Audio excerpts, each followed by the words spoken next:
Be open to perspective and creativity. And that just is going to unleash this next level from your employees that you're looking over to give them that autonomy, that trust. Again, you don't have to say yes to everything, but you don't have to say no and be open minded or find ways to take parts of it and incorporate it and say, you know what, that's a good idea. Why don't you try it?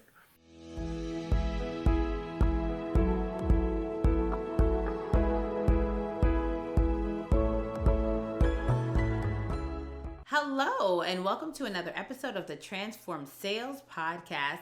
Today, I am so excited to have Bryan Charleau with me. How are you, Bryan? I'm doing great. Thanks for having me here today. Well, thank you so much for being here. Let me tell you a bit about Bryan. He has over a decade of sales experience in a number of different industries, from software to construction.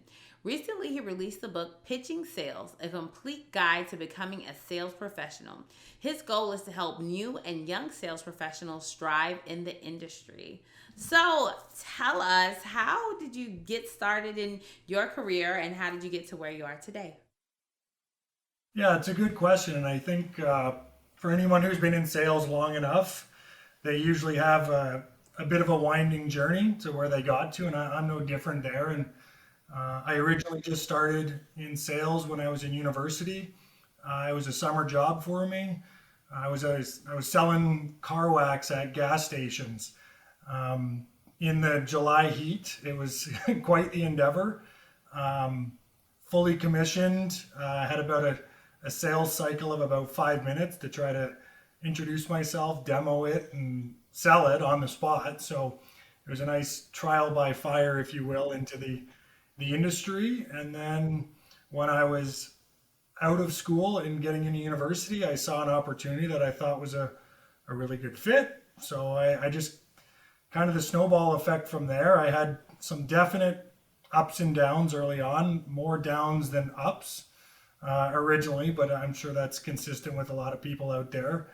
But, consistency, kept at it, kept learning, kept looking for better opportunities and finding them has led me to a decade later being here. And like I said, I'm still in my own sales career while at the same time trying to mentor and help young professionals or people new to the industry get themselves acquainted to it, because I just think it's an unbelievable career and profession. And I like to share those stories and help show that same opportunity to new people looking to get in. So I've heard a lot about this consistency and, keep at it, keep doing it. When you think about the word consistency, what does it mean in action and practice to you?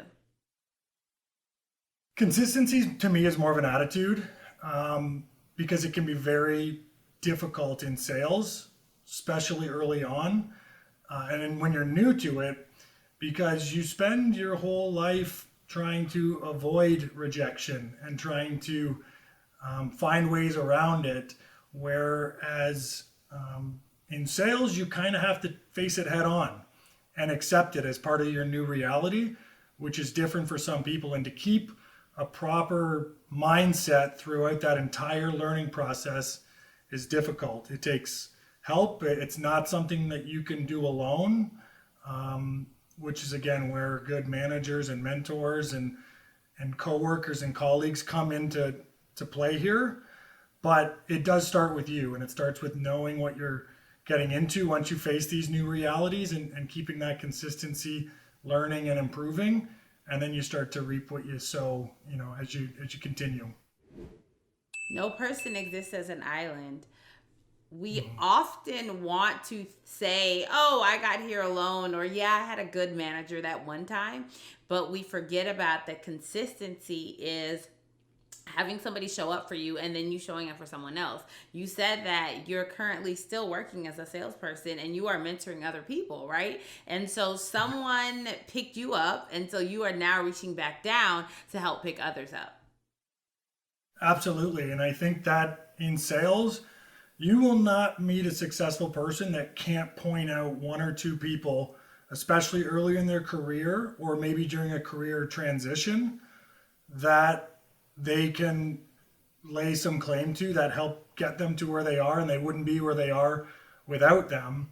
And I think that's part of the sales loop, that we owe it to eager individuals that are looking to do the same thing we were looking to do at that time, to give back to them as best we can, and have that give and take relationship with new professionals in this, because we need them as much as they need us in certain circumstances where they're going to, like sales, you cannot learn everything. It takes 10 lifetimes to learn everything you can learn in sales. You're just not going to be able to do it.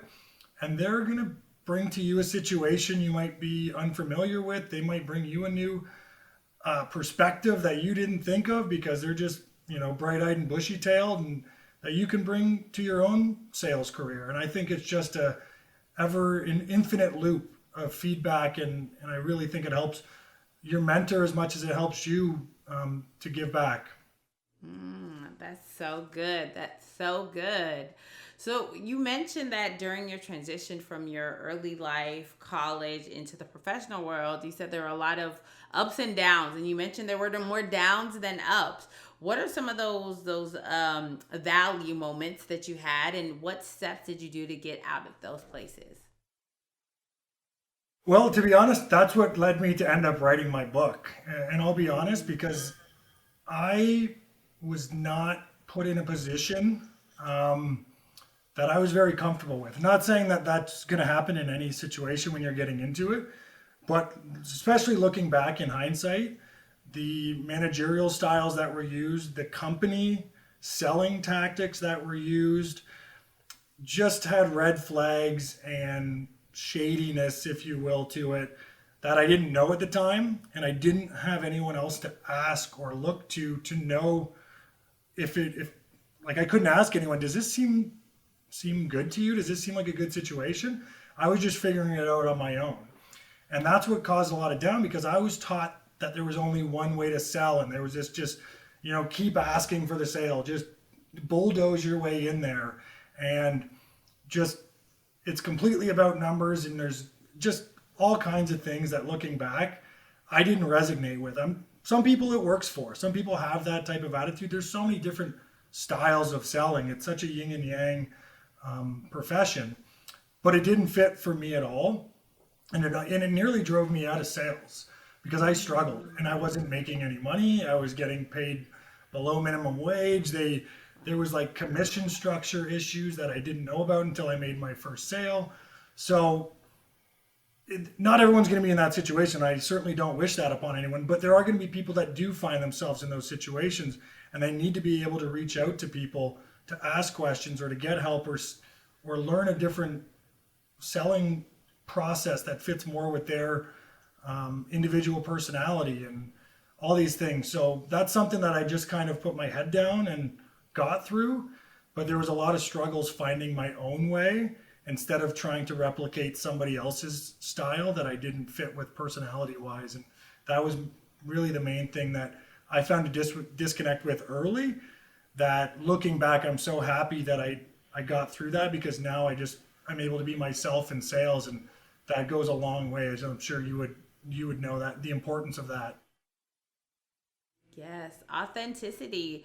When there's no one for you to look up to, or there's no one for you to bounce ideas off of, you just become a person that you see. And pretty soon you're like, I don't like this. This is not how I am in my personal life. I'm not abrasive. I'm not rushed. I'm not this. Or maybe I am a very fast talker, but they're telling me I got to talk slow. And I want to get in the personal details in this case, just follow the script. And so you realize that these things that your leadership is putting on you, it's not a part of who you are. And so it impacts how you actually are able to produce. When you are not comfortable in your environment, in your element, in your skin, you can't sell well, period. You can't do anything well. You can't lead well. You can't do anything well. Yeah, and that's the unfortunate part, because it doesn't have to be that way. And the other thing that I found problems with early, or struggled with, was when I had differing ideas on, like, I had grown a relationship with customers through a number of phone calls, and I had an idea or a concept I wanted to go with, and I'd bring it to my manager and, like, no, that's not how we do it here. And just went right back to his theory on everything, and his process. And it was very isolating. And, to get into that good manager or managerial styles that you're talking about, you have to understand each personality like a coach. And you're not going to treat everybody the exact same. It's not just putting, square pegs into round holes all the time over and over again. You got to find each individual one just so you can bring the best out of them and give them that comfort, because that's when you really start to see people new to the profession is one thing, or new to your company, really start to thrive when you give them some autonomy and some leverage to go out and be themselves while still, understanding the company image and process as well. A round peg in a square hole. And people are like, but it still fits because it's rounds, right? Yeah, it Yeah. fits, but there's a lot of space on those outer edges. And that space Or, in the outer or if it edges, takes, or if it takes a hammer to get through, it doesn't work as well. literally, it's like, how you're doing something that is unnatural. And so as leaders, it is our responsibility. We don't have to always say yes to everything that our employees ask of us or different things that they want us to do, but it is our responsibility to show up and at least accept them. Because when you accept somebody and it's like, oh, okay, I understand that you're human. I understand that you have thoughts, needs, wants, desires, and I am here with you, right? So that is the key. Yeah, and keeping that just open mind and new perspective. Like, just because they're new doesn't mean they can't have a creative idea. Just because they're not as familiar with the company or the product or the service doesn't mean you have to shut down their ideas. It doesn't mean you have to use them, but it doesn't mean you have to shut them down and say, no, this is the way we do things. Be open to perspective and creativity. And that just is going to unleash this next level from your employees that you're looking over, to give them that autonomy, that trust. Again, you don't have to say yes to everything, but you don't have to say no, and be open-minded or find ways to take parts of it and incorporate it and say, you know what, that's a good idea. Why don't you try it? And just it just gives them so much confidence to go out and perform at their comfort level, which is going to translate into results over time. Absolutely. Because just because you've done it one way for so long doesn't mean that's the only way to do it, right? Doesn't mean that your way is wrong, but there are different ways. And by validating an employee and saying, you know what? That I really like that part of the thing, this presentation. I really like this part of your process. So I'm going to try it. Or why don't you go share that with your colleagues so they can experience something new or try something a little bit different, right? So really validating that employee and allowing them to feel like they are a part of a team. So Yep. you found yourself in a place of despair, of, not in a great company culture. How were you able to not only pull yourself up from that, but take that experience and translate it into you mentoring other people? Well, the biggest thing that I found, again, this is all in hindsight because I didn't realize I was doing it at the time, but it it worked. I had this, again, I come from an athletic background, so I just have this, I hate failing, I hate losing, I hate these type of things, which again, that doesn't, any people from in sales can be from any background anyway, and have success. But I found it for me, even though I was in despair, I just tried to fight my way and learn my way out. Like, okay, I once I started to realize this wasn't a good scenario, I didn't want to just immediately be like, all right, I'm out of here. I learned from it. I was getting up at 6 a.m. to take public transit to an office downtown in the bitter cold of winter. It would take me an hour and a half to get there, and I hated it. But I kept doing it, and I kept picking up the phone. I kept talking to individuals. I kept kind of ingraining this foundational habit of what it takes to end up, again, looking back, what it took to be a good salesperson. And that is that consistency to commitment to, listen, I don't like my surroundings currently. I came to the realization I wasn't going to be here forever, but I needed to take something away from it. Whether that's a work habit, whether that's getting a couple of sales just to get the full sales process in, from conception to getting that final sale. And 10 years down the line, I still have that work habit that I took away from there. So, one, no matter how bad the situation is, take something away from it that you can control, which is a work habit, a mindset, something that you can do in a process. And the other thing to take away from it was learning what I didn't want to be, which was this person in a managerial scenario that had a completely different sales process than me, totally different personality. He was very successful. He'd been there for over a decade, was making hand over fist in commission, and he was very comfortable. And he was like, I've been doing it this way for 10 years. I'm successful, so I'm not changing. And I didn't want to be anything like him. And I took that away from that job. And that gave me a much better perspective that I always say there's more ways to cook an egg than scrambled, right? You have to learn, because when you get good at sales, you're figuring out not how you want to sell to a customer, but why that customer needs that product or those pain points that customer has. And if you're finding that information out from a customer, it's going to be different every time. So that same product is going to get sold 10 different ways to 10 different people who have 10 different needs. And when you find that information out, you have to be adaptive. And again, you might be holding that peg, and you got to find which one it fits into by asking good questions, gaining a good relationship and trust with that customer. And that is just being open-minded and realizing you're not the person buying this. You're the person who's trying to find a pain point and help this customer. And that's just a different perspective. So that's what I took away from it. I turned a negative into what I hope to be a positive moving forward from that situation. It's the glass half full. I tell everybody I am a glass half full person. And so no matter what the situation presented, I can always find a positive, because there is a lesson learned from it, whether it's a lesson for you personally or professionally. There's always something that you can learn from every single situation. Absolutely. And you're doing yourself a disservice if you just walk away like that was a terrible company, that was a terrible manager, it's not my fault. There's nothing I could have done, and you play a victim. You're not doing yourself any justice there. You got to come away with something, or when you're in the middle of it, figure out what that's going to be, get good at that, and then look for different opportunities moving forward. But again, take something positive is the best thing you can do for yourself. Absolutely. Yes. Focus on the positives. Rewrite the story. Don't allow the negatives to weigh you down.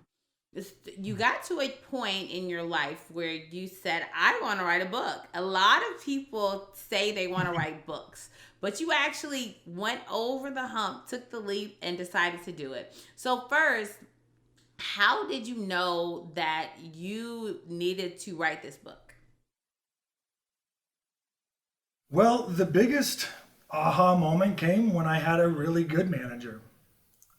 When I had somebody, a mentor, I had actually a really good mentor and a good manager who's a kind of a de facto mentor as well, that gave me this ability to sell and create on my own. And I could throw ideas by him and we'd put it in the blender and come out with something and find ways to be successful with these people. And I thought to myself, geez, if I had come across this person 5 years ago, I would be way further ahead today than I am now. And again, I'm not trying to, you don't want to play the victim. You're like, oh, if only I'd had this. It was okay, well, I have it now. So let me make the most of it. And I feel like I did. And I just saw my career trajectory just take off once I was given this freedom and perspective and autonomy and trust. And then I was able to mold my own process, as well as have people that were looking out the best for me. They had me and kind of handing down these words of wisdom as I got stuck or I was in a bad mindset, which is going to happen in this. So once I saw that, and like I said, I said to myself, man, if I had this 5 years ago, and I was like, well, there's going to be some person that comes out of university that wants to get into sales that ends up in the same scenario that I was in, or somebody who does a career switch or a transition and they at any age and gets into sales. and they might run into somebody that doesn't give them this trust and autonomy and abilities. And if there could be something or someone out there that they could read about or hear about or listen on the perspectives that I'm trying to provide, it could help them out a ton. And if it only helps out one person, I'm happy. Like that was my mindset going into it. It's like if I can just help one person, that that 21-year-old me that ran into this scenario, then it'll be worth it. But in writing it too, it just reinvigorated me to be increase my sales career and trajectory at the same time. So it helped me as much as the people I'm trying to help with the book by writing it. It was just this wonderful loop, like we talked about with mentorship. Just that's kind of how it came about and how it ended up. Yeah, wow. A good boss, a bad boss, and a good boss. I can say that a good boss definitely makes you appreciate them even more, whether you currently have a good leader or you are struggling with a bad leader. You immediately know those people that make an impact on you as a person, right? You immediately know who is a good boss, who is not so good of a boss.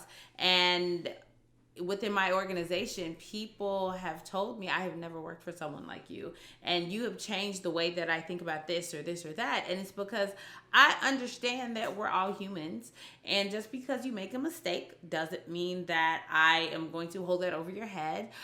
We all learn. We are all in these trenches together. And giving people a manual, something that they can read if they don't currently have access to that, and knowing what to look for, I think is such an important thing that you could give the world. So tell us a little bit about what is the impact that this book has given to people that have read it thus far?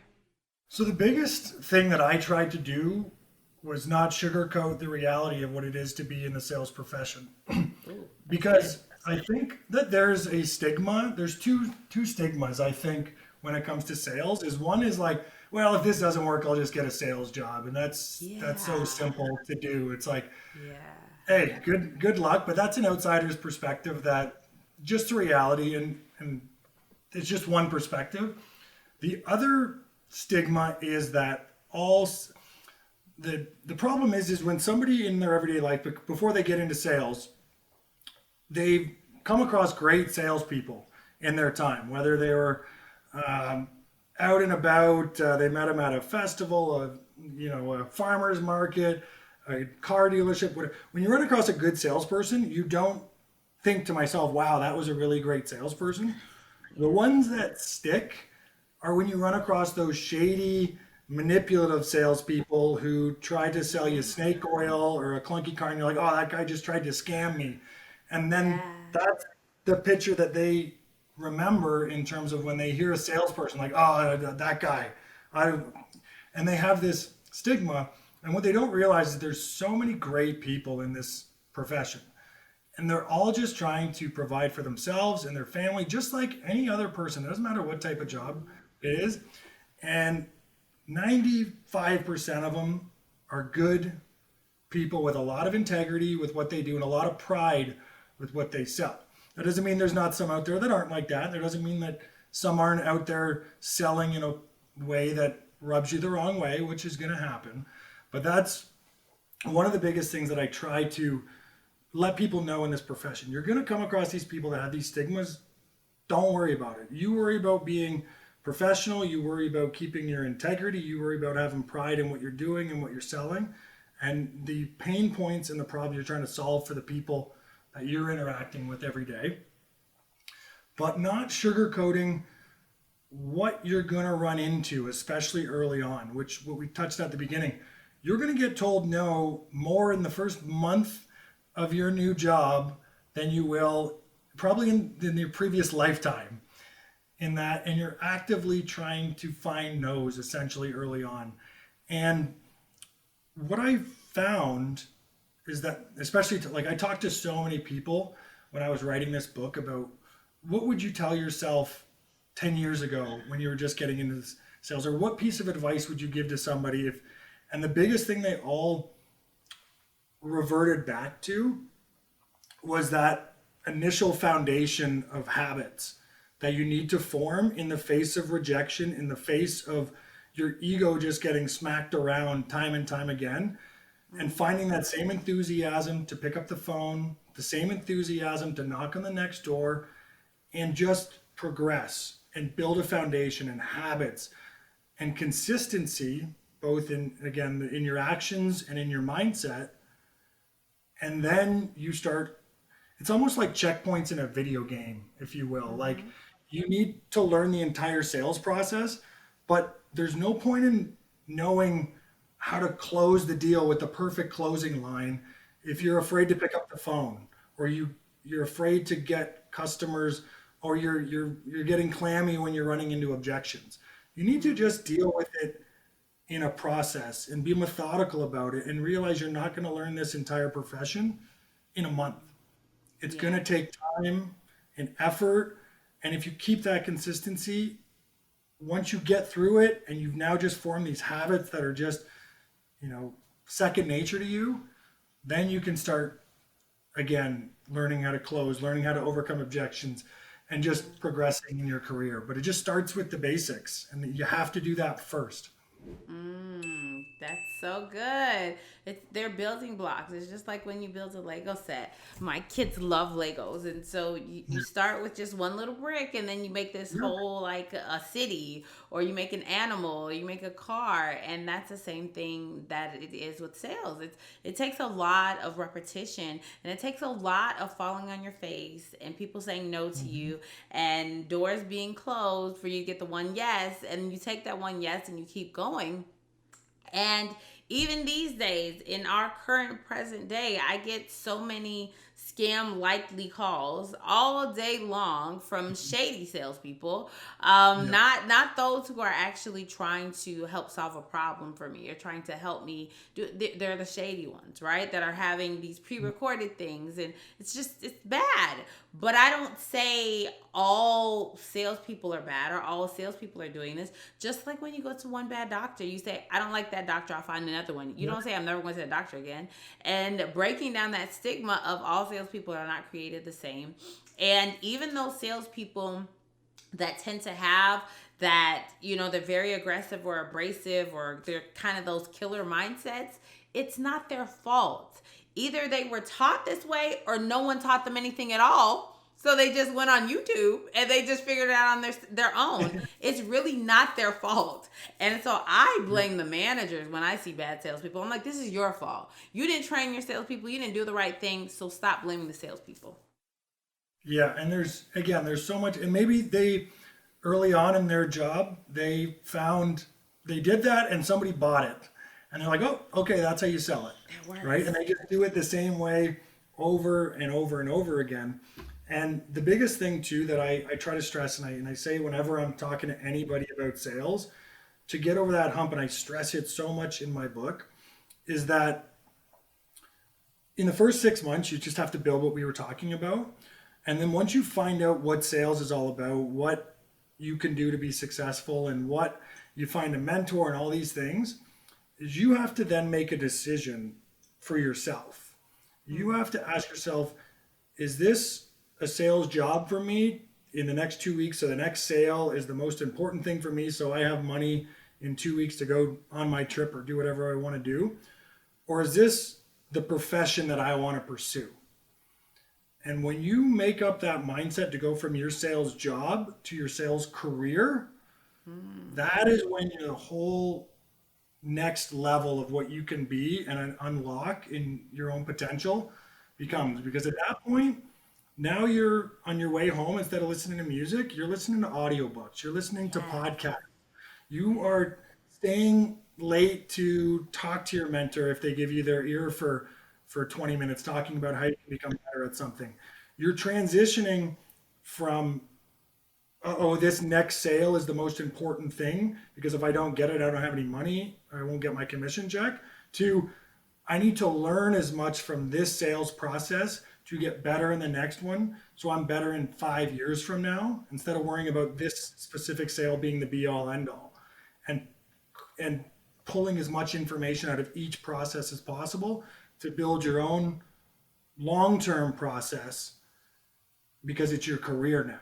You've committed to that, and once you do that, it's everything else opens up for you, because now you've committed to yourself that you're putting in that extra time, that extra work to be better, and that's when you start to see the results come for you. And it's a mindset, in my opinion.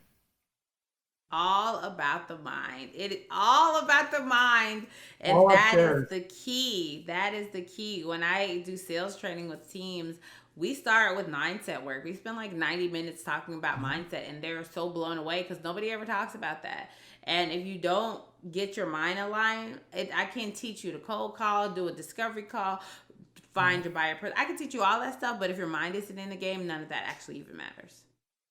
Yeah, and if you don't care about solving the customer's problem, you're never. They can tell. If they can tell, people's intuition is much stronger than you think, and you sometimes forget that as a salesperson when you're talking to them. If they can genuinely tell that you are like, "Hey, is this something you're running across in this industry?"